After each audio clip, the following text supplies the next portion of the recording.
All right. Well, I am very honored today. We like to have guests on our show, but this one's kind of special to me because what started me on my journey, gosh, I'm 40 and I was 25 when someone handed me my first personal growth or self-help book. And that led me up through a few other books. And then I discovered this book that was famous called The Secret. And there was multiple authors part of that. Dr. John DeMartini was kind of how I found it, being a chiropractor. He was a chiropractor. But one of those authors is joining us today, Bob Doyle. I'm honored to have you. Thank you so much. Oh, that's nice of you to say. Thanks. It's great to be here. So I've been familiar with your work and this whole, the law of attraction stuff that got big 15, 20 years ago. And I'm sure you're sick of talking about it, but it maybe bring us into how you got on that journey. And then let's dovetail into what you're doing now, because we're going to use a word a lot today that our listeners will hear. There's probably neuroplasticity, and there's a chiropractor that's been so big in our research in the last 10, 20 years to show why for the last 120 years what we did worked without really understanding why. And that's when I saw that word pop up on your sheet, I thought, boom, that is our audience, because they understand health, they understand the brain, they kind of understand how they're creating and designing their own life. But as you know, it's very hard to do unless you have the steps and the full awareness. So jump in with your story and let's see where we go with it. Yeah. Okay. So to jump to the last thing you said, it's really, all of this is really about waking up to just how asleep and on autopilot we are. But now let me go back. So my career objective as a young man was broadcasting. And my dad was in broadcasting. He did voiceover and TV stuff. And I thought, yeah, that's what I want. So I trained myself to do that. I went to school for it. I did it for 7 years out in the world. And it just didn't end up being the creative outlet that I wanted to. I'm very, very driven by creative self-expression. I really feel like it's what drives everybody at their core. Just they want to express themselves and they want to create. And if they don't do that, then that's when the problems begin. And I really, really feel it when I'm not expressing myself. And so and feeling like, oh my God, my dream career is not my dream career. What am I going to do? That kind of led me on the journey of like, oh, a little bit disillusioned. What am I going to do? What am I here for? All of that stuff. And that's what eventually led me to the law of attraction and that whole conversation, which really, my mom was a school teacher. We were very kind of just skeptical by nature, analytical, very like, show it to me, that kind of stuff. I wasn't going to take these crazy metaphysical leaps of faith. And so, but I wanted to, like so many people, like, it was like, what, I can create this? Tell me more, sign me up. So that's what had me study. I had my ahas around the law of attraction when I got into the quantum physics piece, and like that our thoughts are real energy and they have impact and all of that. Anyway, I had my awakening there and was able to get some results, and that all dovetailed into creating a course around it. And early on in that endeavor, I made a decision about who I was going to be in that. And I'm bringing that up because it's kind of relevant to our whole conversation today. I wasn't thinking about it in terms of wiring my brain or anything, but it was just like owning that who I was in this conversation of the law of attraction was not going to just be somebody who was facilitating other people's information, or one day I'll have this level of impact. I just kind of made a decision that starting today, this is who I am. I'm somebody who can effectively communicate these principles into as many willing, open minds as possible. Like, I didn't want to debate it with people, or I didn't want to be that. That's exhausting. So that's when I made that declaration to myself and the universe, if you will, that's when I really started having all these downloads and just huge series of aha moments that turned into books and the huge program, and then eventually The Secret. So this Rhonda Byrne, who produced The Secret, found my work online, and that's how I got in there. I think the voice that I had, being sort of just an everyday guy who had some results by looking at it from a practical and scientific standpoint, was a voice she wanted in that film. So that was all very exciting, as you can imagine, and my exposure gajillioned, right? It was just crazy, because here's this guy who's a broadcaster, no desire to really help people. It's just like, I just want to do my thing, man. But the law of attraction called me in, and I was just like, well, I got excited about sharing it. So now I'm in this film with Bob Proctor, Jack Canfield, Marcy Shimoff, all these people who've been in the industry forever. And then I had my own little identity crisis. It was like, oh, well, I guess I got to be like them. And that started this whole like readjusting who I was going to be. And then I went back into not really fully expressing myself and just kind of being Bob Doyle from The Secret. And it really kind of wore on me after a while, because there I was again, not really expressing myself. At the beginning, it was all a very creative endeavor. I was writing all this material, I was doing all this new stuff. But post Secret, honestly, when it hit the mainstream, a lot of my work became about defending ideas and clearing up messes that a lot of people who jumped into the conversation after The Secret, oh, I can teach this too. Then 8 million different approaches to the law of attraction out there. I mean, it just got crazy. And then I over the years, you get all these questions like, well, can I grow a foot overnight? And, what about just stuff like, oh my God, so what I really came to a few years ago was that, we're studying this because we want to create our reality, right? That's why anyone's interested in the law of attraction. So where is reality really created? This was the big question I suddenly asked myself in a different way. And it came down to this: our reality is created in the moment that we give this moment meaning. So we're in this ocean of energy, and which is the universe, and it's coming at us in this configuration of energy that we are, this human being. We can turn all that energy into sights and sounds and feelings and stuff, but we also make meaning out of it. We take all this input and say, oh, well, based on what I know, this means that. So how does that all get programmed in us? Well, when we're born, our brain is wide open, right? We're just as plastic as we can be, and we just say yes to everything. All of whatever our parents, our society, whatever our surrounding is, that becomes our belief system and our truth, because we're completely programmable. And so we get all that, and then we grow up to be adults, and that's the lens through which we see the world. We've defined what's possible for us, what's too big, what's too hard, what we deserve, what we don't deserve. And guess what? None of it is universally true. It's all your wiring. So our wiring drives our behavior, and our behavior drives our results in the real world. We can visualize all day long, but if our visualization doesn't move us into some sort of action, then what does the world have to respond to differently to give us something new? So we have to move into being that. And all of the things that we do and be are driven by our wiring. So our results in life, whether we enjoy it, all the things we have, all of it is our wiring. What are we making meaning of, and how are we taking action on that meaning? So if we want a different reality, all the different stuff, the better relationships, all of it, all the stuff people are going to the law of attraction for, if you're going to get that and maintain it, it's because you're going to change your brain's wiring to support the behavior that has that lifestyle. Now, all that law of attraction stuff, the vibration, energy, resonance, it's all happening. But when you get fixated on that, oh my God, am I doing it wrong? Oh my God, I guess the universe doesn't want this for me. I'm supposed to be in the flow. All this nonsense. We're totally sidetracked. The important thing is, who do we want to be? Who do we need to be to have the life we want? So my work now has shifted from trying to explain vibration, right, a million different ways to people so they'll get it, so that they can just get on with it and manifest things. Instead, people are like, well, what about this? But this guy says this. And it's like, okay. So instead of any of that, I teach one thing: your brain can change. It is non-negotiable. It's non-debatable. It's clear science. It changes all the time. We learn new things. Our brain changes to support what we're learning. So if our brain can change, then how do we change it? Well, how did it get there in the first place? All the programming, right? So we have these consistent thoughts that support that wiring. So now all we have to do is change the persistent thoughts, the consistent thoughts, so that we can create new wiring, support a new way of being. That's my long ass answer to your very short question, but that's my journey from there to here. No, my gosh, I love it. There's so many things I want to try and unpack there, because you said so many amazing little nuggets. So let's work backwards, because we have a lot of people who come in as patients to our chiropractic clinics. A lot of people I know who are just resigned that fate chose their current health or their current relationship or whatever. And like you said, the science is so clear now that our brain changes and rewires. And I remember a mentor of mine once said, to change any problem, AWA, you first have to be aware, then willing, then get the ability.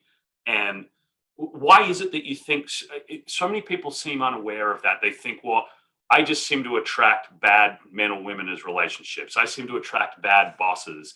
And you hear that, and you hear the victim side of it, and you wish you could just plug the USB in and download and say, no, you're right. You're attracting that, but you're attracting that. So why is there such a lack of awareness about this stuff, do you think?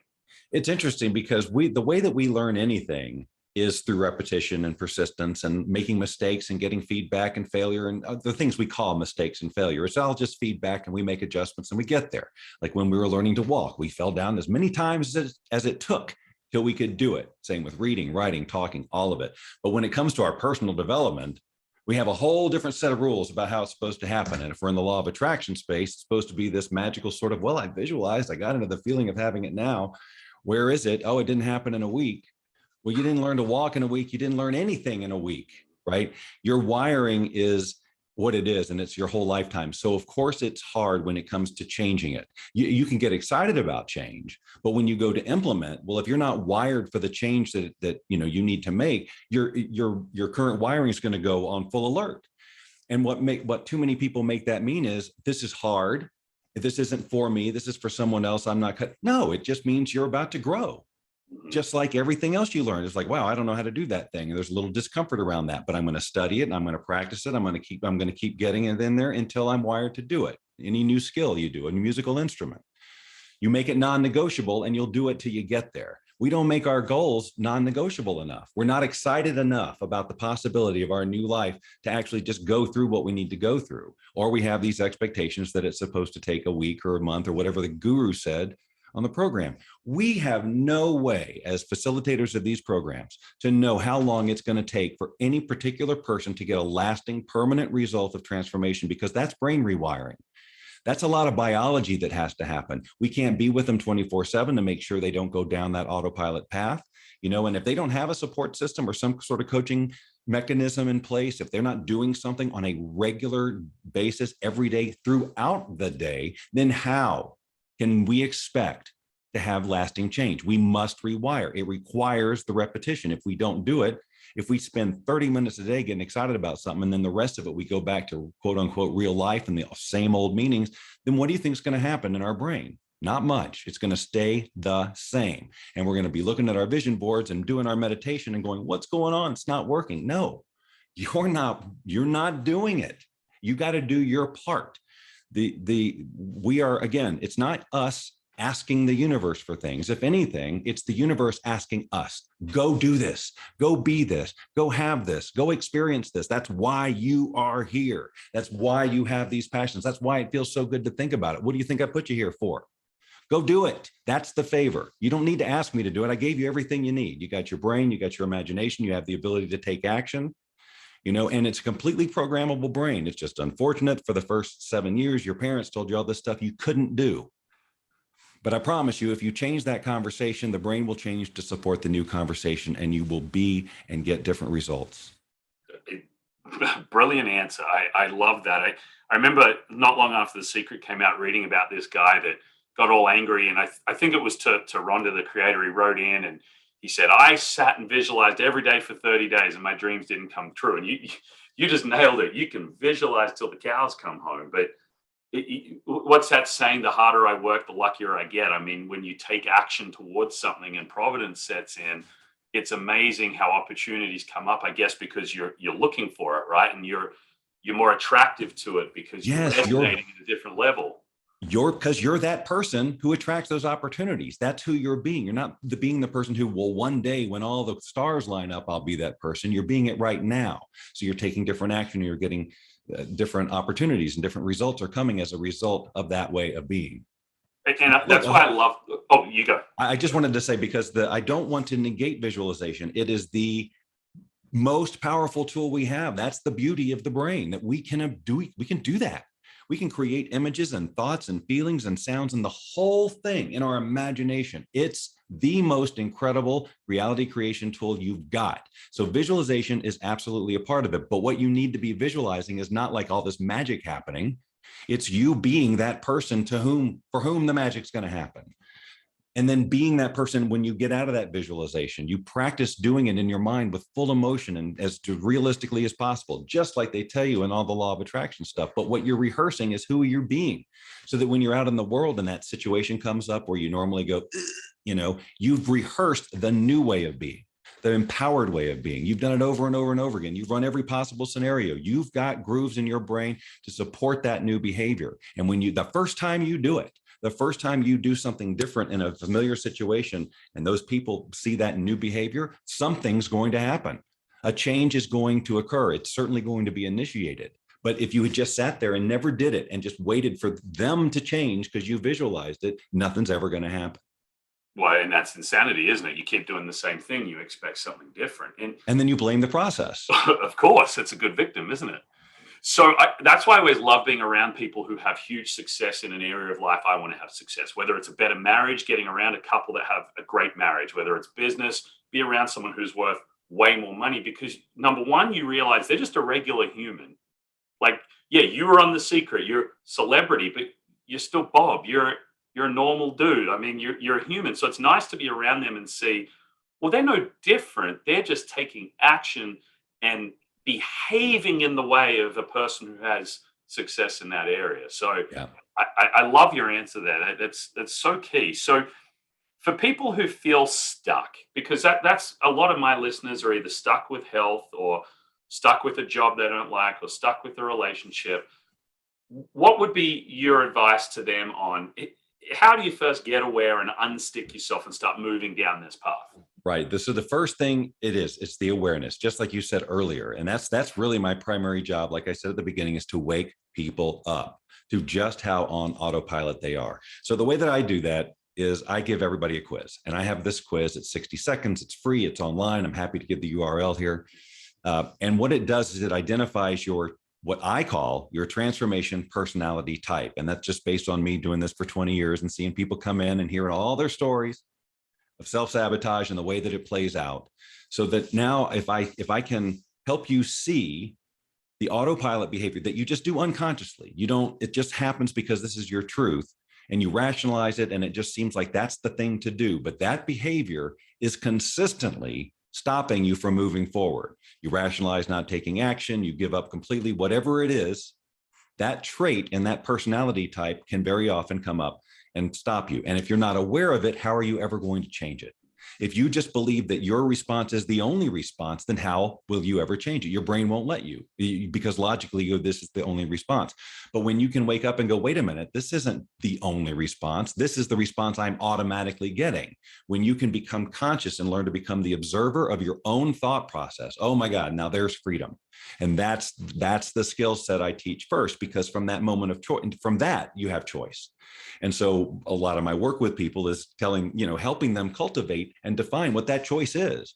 So they're not just seeing their autopilot response and go, well, there I am again. Now what do I do? They know what to do because they rehearsed it that morning as a result of how we work together and all that stuff and how I help people to do this on an ongoing basis. So the quiz puts them into one of four types.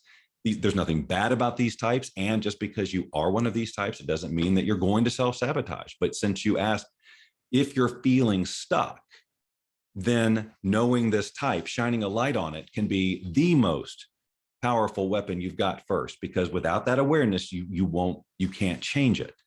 So I recommend people take that quiz. Everybody I work with has to take it. It's a minute. And then we both know. They know what they now know their autopilot behavior, and I know what to look out for as their coach.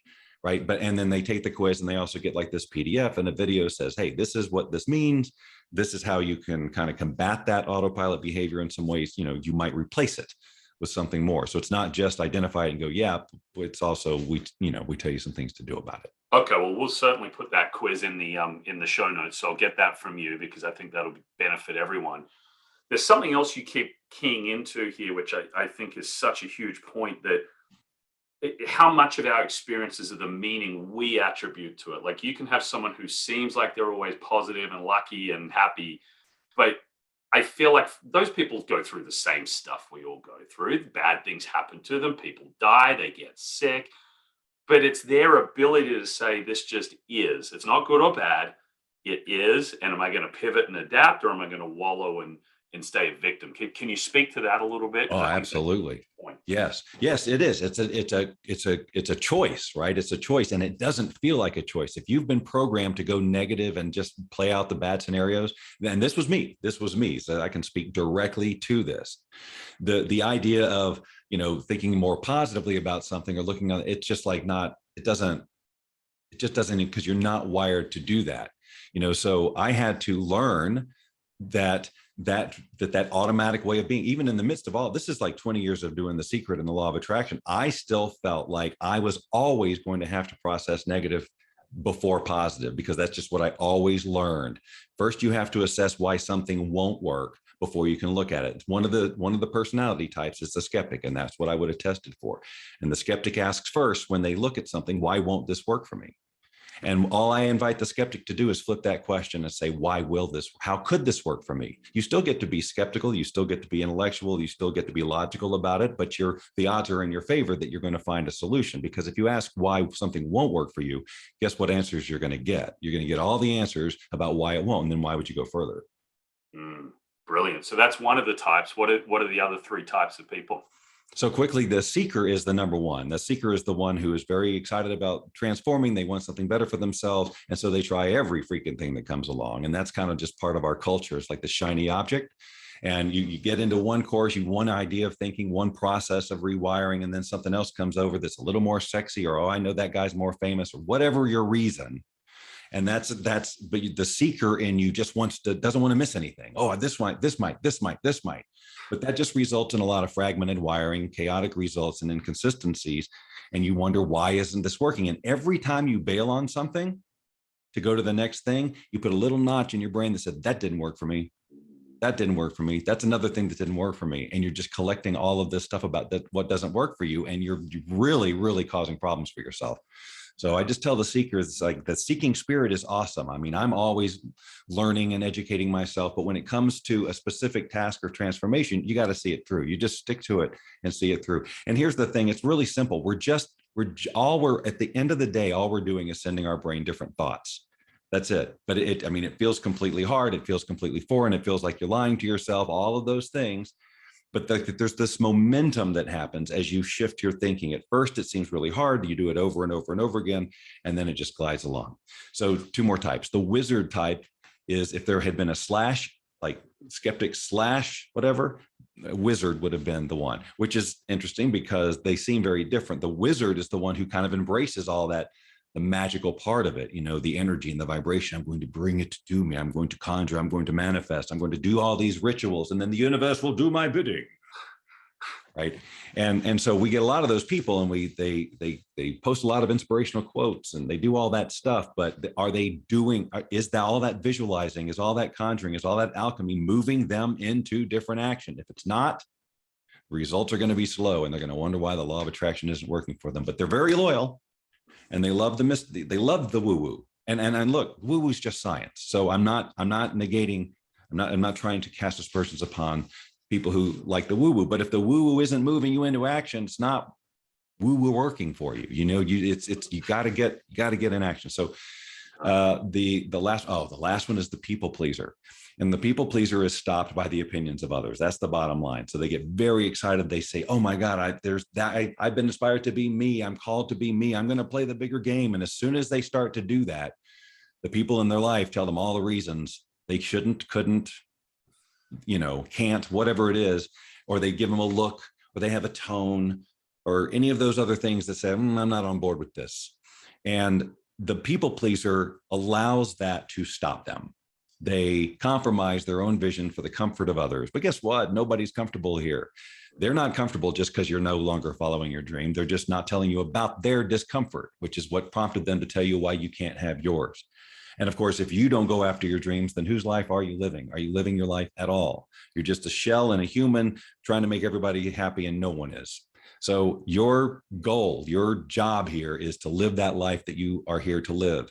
And you will either inspire those people to follow you, or they won't. They got their own path, but you can't be responsible for the happiness and all that other stuff of other people. It doesn't matter who they are, whether it's your spouse, your family. It's harder that way for sure.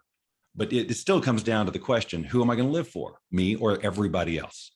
And if at the end of your life, you go, oh my God, I wasted it, so that they wouldn't give me that look. I don't say I didn't warn you.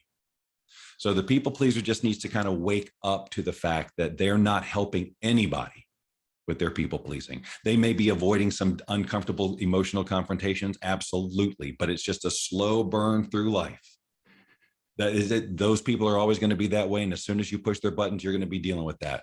I'm inviting you to claim who you really, truly want to be that. Let those people say what they will, fall out of your life, even if it's just temporarily, and allow the people who are there to support this vision of yourself to appear. They're not going to show up now because you're not telling them you exist. But as soon as you start being that, then they're going to show up. Then you're going to have that community and that support system that supports you, is celebrating you, wants you to succeed, absolutely believes in you, and is just waiting for you to do it, unlike all these other people. And those people are always out there, aren't they? It's funny when you level up and you start being who you were designed to be, you attract those people. I mean, right. So that one to me sounds the scariest. I know in my earlier in life as a teenager, early 20s, I was always driven, but worried too much about others' opinions. Is that one that you think can be hardest for people to get out of, or are they all? Yes. If they don't see, this is why a community is part of my work, period, because you have to have a support system of other people. And you know, having the coach, unless you're talking to them every day or whatever, you know, you're going to be bombarded with what you've attracted up to this point, if you will, every day, all day, right? You need to have a place where you can go to get support and uplifted from other people, because it will most likely get the best of you. And it's not because you're weak or that there's something wrong with you. It's because you got 40 years of wiring that says you are this. This is how you behave in this. This is what you make meaning of. And if you don't have the support, it really requires it. Because here's the thing, we're coasting through change automatically. Like most of us are probably different than we were 5, 10, 15 years ago, right? There's definitely aspects to our personality that have grown and evolved, matured, whatever. We're different. We're being different. But that was all just natural and not, you know, we didn't necessarily. Now, some of us who are about personal growth are constantly going after it, and we feel that discomfort all the time. But the general public is just sort of coasting through life. So if they're learning about this ability to change their life in a significant way with new thoughts and new behaviors and all this other stuff, they're going to feel that so much.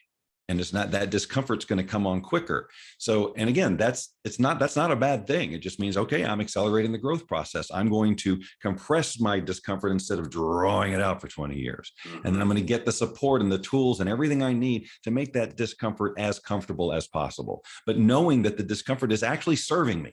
It is not my enemy. It is serving me. It is a crucial part of my growth. It's about reframing that. We've just learned that discomfort is bad and should be avoided. We've learned that. Now, pain is a different thing. We have our nervous system in place to keep us safe and out of pain. But this kind of discomfort is important. Yeah, wow. Because it's where growth happens, right? But it's funny how if you're an athlete, you expect, oh yeah, why wouldn't you have a coach? But how many people, either as a business owner or with their health or just their general life, like you're talking about, no one thinks, well, not, I shouldn't say no one, some of us have always had coaches, but a lot of people think, well, I don't need a coach. But yet life is the hardest sport of all. Why wouldn't we have a coach in a community? It's never made sense to me how we don't promote that more. It's kind of like, I don't get it. I don't know why, but. You're right. It's very logical, but we weren't taught it. So therefore it doesn't occur as logical. We have to go through, people like you and I, or whoever has come to seeing the value in coaching. We had to go through a series of thought processes and ahas and distinctions and a rethinking of that idea. Many of us did. I certainly did, to be able to see the value of coaching. So it's one of those things that, you know, if you're not at all wired for it, you're going, why do I need a coach? What is it? Or they think it's therapy or whatever it is, or I got this. I'm already successful. Why do I need a coach? All of those things. I had all of those thoughts, in my journey, until I started getting coaching, just because they were there and available for me. And I was like, oh, wow. Okay. Getting that other distinction and having somebody see something in you that you're not seeing. And not just once, but twice, 3 times, every time you communicate with them, they are a stand for your new you, when you can't be all the time from the beginning because of the wiring and there's body chemistry, there's biology involved. It's not weakness. You're asking for biological and chemical changes in your body. And when you do that, you're going to feel it, and it takes you over, and it becomes very difficult to do something different. So having that kind of accountability and support system and all that, It just improves your odds so much because most people, and if you look at the success rate of the personal development industry in general, particularly if it's self-help, it's abysmal. Why? And it's all wiring because we stop before we get the result, and thus it fails, and then another notch in the belt. Well, this didn't work. I tried that. I tried the law of attraction. I went to Tony Robbins. I did it. It all failed. Nothing works for me, and that becomes your story, and you live to make that story true because you tell that story all the time. You come into a new program. Well, nothing really works for me, or I always sabotage myself. Okay. So when I hear stories like that, when people come to me, they come into the program or it's coaching, and I hear that story or that line about whatever their position is, I say, okay, great. Now, never say that again. Never tell that story to me again. Stop owning it because you can't be the person that you want to be with that story. You got to lose it. And it's keeping it true for you. And by the way, it's not true. So if you're going to lie to yourself, lie in a positive way. Create something that's really positive. Live into that. Start telling yourself that over and over again and watch your life change. What you just said there is what you said about having a coach. We don't see everything we do. We don't see our own habits. And even when we've trained on this a lot, you still miss things, but your coach immediately says, no, that's BS. You said this or did this. It's like, oh, I did. You don't even know you've done it. Yes. So and it's amazing because we do coaching weekly, and I will tell the same person sometimes the same thing every week, and every week it sounds like they're getting it like it's a new thing. I'm like, but we just went through this, but that's the wiring, that's the persistence. I mean, there's so many aspects. You can get an aha moment on a thing, but there's 20 other views of it. And you can get that same thing all these different ways. And again, it's a reason to celebrate. Aha moments are awesome. They just feel really good when you get that's chemistry too. And, when you do this work, if you got the right support system, you're going to get aha moments all the time. And so those coaching sessions become just like this basking of aha chemistry. And even if you've had the same aha 3 times. It's still a win though, isn't it? It's the dopamine's coming out. It's rewiring. You're associating the good feelings with the new thoughts, the good feelings, new thoughts. You just keep having them, keep having them, keep having them. And then before you know it, you've got a new habit of thinking, a new wiring in place. And to the extent that you ignore the old wiring and don't give it energy and don't give it any of your energetic flow and put the rest of it over there, then these neural pathways will become the dominant ones and not these little ones. The ones and why wouldn't you? I mean, I've watched people be told you have terminal cancer, but because people say, well, you can't think your way out of that. Well, neurologically, you change how your cells are working, you change everything you do, you change your lifestyle, whatever it is.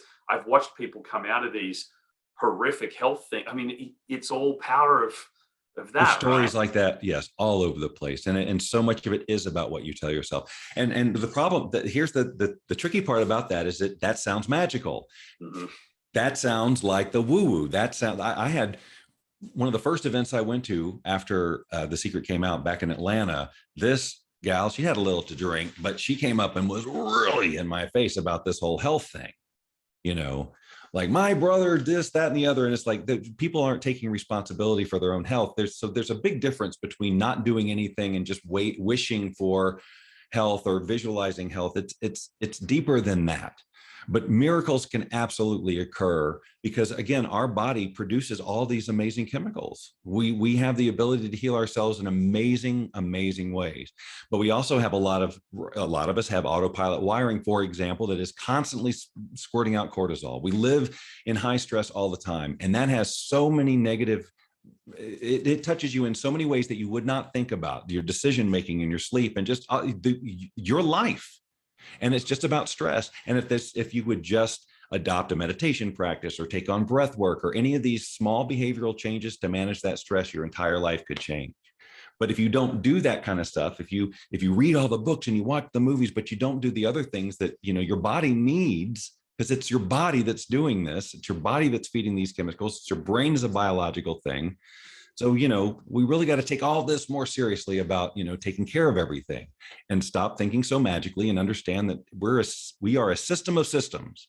Mm-hmm. We need to tend to them, and our brain is the middle of it all. And we get to, with just our thoughts and how we feel about them, we can do amazing things with our body and out in the world. That's awesome. So What's the best way for people to find you, Bob? Well, they can start with the quiz. That's one good way. But then I have my general website, which is meetbobdoyle.com. Okay. And that links to basically everything I'm doing, including the quiz. I'm all over social media in various forms. I have certainly all this work that I do with neuroplasticity, law of attraction. But then if you search deep enough, you're going to find that broadcaster in me, the goofball, the one who just wanted to go have fun. He is out there concurrently with this guy. So I've got Instagram accounts and Facebook accounts that are just pure silliness, because what I learned is I never really got back to that. But after the Secret thing, and I was like Bob Doyle from the Secret, when live streaming came along through Periscope and these other things, and eventually Facebook Live and all, now, all these platforms, that what reawakened the broadcaster in me. And I had all these fun tools, and I could geek out on graphics and bring a whole other dimension to not only just my silliness, but also the way that I teach and communicate these principles. So I was able to finally marry all of it, so that I could be me in this conversation and use humor or whatever I wanted to communicate these principles, and then also let the world know, whoever's watching and interested, that I'm a freaking goofball. And I celebrate that all the time, my music or art, graphic stuff, whatever I'm into, because I believe everybody should be expressing their creativity, whether or not they're making money or whatever, because it just feels good. It's part of why we're here. Mm-hmm. No, yeah. So I think everyone should and go and follow you on all those things. I know I will be. We'll have the website, we'll have the quiz, we'll have all of that available for everyone. So anything else you want to leave the listeners with, Bob? Just a reminder that if you're a human with a brain, then all this stuff that we're talking about applies directly to you. You don't have to adopt some weird belief system or go into metaphysics or anything. Your brain can change. Let's change it the way you want. Simple. Awesome. Well said. Well, Bob, we thank you so much for your time, and I can't tell you how much I appreciate it. Thanks, Rodney. I love talking about it.